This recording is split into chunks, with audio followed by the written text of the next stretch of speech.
This is the Lavender Bleach Comet here, 21 ounces. So you did like 1.5 pounds here in this container here. We really like this stuff. You see, just sprinkle it in here. You can see we got this deep farmhouse sink here. It just keeps it really shiny, really clean.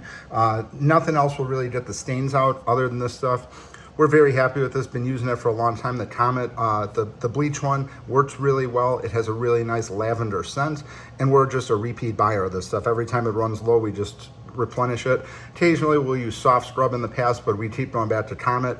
Basically, it just does a really great job. You don't have to like really do like a deep scrub on it, and it just does, it just gets it pretty much like looking like brand new shape here. So if you're looking to get your sink cleaned, we use these in the kitchen sinks, bathroom sinks, and in the bathtubs. Just, we do property management, so we're doing a lot of high volume cleaning here.